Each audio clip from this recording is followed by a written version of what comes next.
चुनावों के पास आते ही विभिन्न पार्टियों के नेताओं द्वारा एक दूसरे पर आरोप प्रत्यारोप लगाने का सिलसिला शुरू हो गया है। वहीं श्रीनगर में एक कार्यक्रम के दौरान रियासत के पूर्व मुख्यमंत्री उमर अब्दुल्ला ने पीडीपी और भाजपा पर कड़ा प्रहार किया है। उमर अब्दुल्ला का कहना है कि पीडीपी जब भाजपा के साथ हुकूमत में थी तब उन्हें लोगों की याद नहीं आई और अब जब वह हुकूमत से बाहर हैं तो आतंकवादियों के घरों में जाकर उनकी हिमायत कर रही हैं। रियासत के फायदे के लिए नहीं, अपने मुफाद और अपने फायदे के लिए उसने एक बार अगर बीजेपी के साथ हाथ मिलाया है, कल वो फिर करेगी। अब हुकूमत जाने के बाद सागर साहब ने सही याद दिलाया मुझे। हुकूमत जाने के बाद भी राज्यसभा में पीडीपी ने इसी बीजेपी की मदद की वाइस चेयरमैन के इलेक्शन में। हुकूमत जाने के बाद भी इन्होंने अपना आज कहते हैं कि पीडीपी पे एहतराम होना चाहिए। किस तरह आप सिर्फ नेशनल कॉन्फ्रेंस को गाली देके, इसलिए मैं चाहता हूं कि मेरे साथी तंजीमी तौर ये बातें लोगों तक पहुंचाएं, उसका मिले बने। मैं चाहता हूं कि दोबारा सबके लोगों की खिदमत करें। हम आने वाले जो इम्तिहान है सर उसकी तैयारी करें। जमात में जहाँ पे मैंने अपनी तकरीर में कहा कहीं पे कमज़ोरियाँ हैं, खामियाँ हैं, उनको पहचान के उनका हल करना जो है वो ज़रूरी है।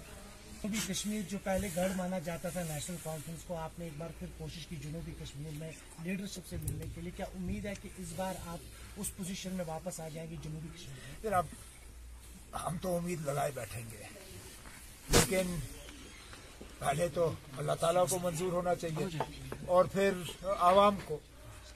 हमारा फर्ज है और हमारा काम भी है कि हम अपनी बात जो है लोगों तक पहुंचाएं और हम उम्मीद करेंगे कि इस बार लोग हम पे भरोसा करेंगे, क्योंकि पिछली बार ये सही है कि जनूबी कश्मीर से हम काफ़ी हद तक मार खा गए और जिस पार्टी को जनूबी कश्मीर ने सबसे ज़्यादा सीटें दी, उस पार्टी ने जनूबी कश्मीर का क्या हाल किया वो आपके सामने है।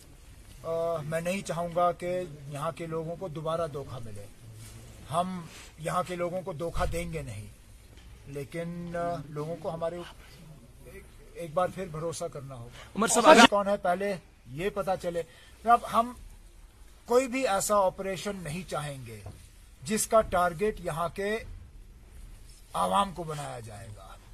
ये जो क्रैकडाउन्स और किलिंग्स और ज्यादतियाँ, इसको आप कोई भी नाम दें या आप इसको कोई नाम ना भी दें, तब भी जनाब हमारे तरफ से इसको कोई सपोर्ट नहीं दिया जाएगा। हमारी कोशिश ये रहेगी कि लोगों को अलग करने के बजाय हम लोगों को अपनी तरफ खींचने की कोशिश करें, उनकी नाराजगी को हम समझने की कोशिश करें। आखिरकार ऐसा क्या है कि 2014 के बाद इतने बड़े पैमाने पे नौजवान जो हैं वो मेन स्ट्रीम को छोड़ के बंदूक पकड़ना पसंद कर गए, और उस नाराजगी को समझने के बाद हम उसको दूर करने की कोशिश करेंगे। वो कहीं भी जा सकती है, उस हिसाब से तो मुझे नहीं लगता किसी को एतराज होना चाहिए। एतराज हमें इस बात पे है कि जब उनकी हुकूमत थी तो तब क्यों नहीं जा रही थी? तब तो वो कुछ कर सकती थी उनके लिए। तब तो वो चीफ मिनिस्टर थी, वो यूनिफाइड कमांड के हेड थी, मरकज में उनका चलता था, प्राइम मिनिस्टर के साथ उनका रवैया राफ्ता जो है ठीक ठाक था, डिफेंस मिनिस्टर के साथ वो टेलीफोन पे बात करती थी। तो जब उनके पास ताकत थी तब तो वो गई नहीं इनके पास, जब वो इनके लिए कुछ कर सकती थी तब वो गई नहीं। आज जबकि हुकूमत रही नहीं, आज जबकि आप उनकी पार्टी में भी अब हालत खराब है, आज उनको दोबारा इन लोगों के घर याद आए। मुझे इस बात से एतराज नहीं है कि वो जा रही हैं, मुझे इस बात से एतराज है कि हुकूमत में रह के वो नहीं गई। उनको ये बातें सिर्फ हुकूमत के बाद जो है ये याद आ जाती है। तो वोट के लिए कर रही है उमर साहब? उमर साहब अपनी मर्जी का मालिक है, वो जहाँ जाना चाहे जाए। मैंने कहा कि इसमें कोई बड़ी बात है नहीं। अगर वो नेशनल कॉन्फ्रेंस में आना चाहेगा तो जरूर उस पर भी हम बात कर सकते हैं, लेकिन शाह फैसल जनाब सर्विस छोड़ गया है यहाँ के लोगों की खिदमत करने के लिए। अब उसको खुद फैसला करना होगा कि वो किस रोल में सबसे ज्यादा जो है लोगों की खिदमत कर पाएगा। बाकी ये मेरा अपना मानना है।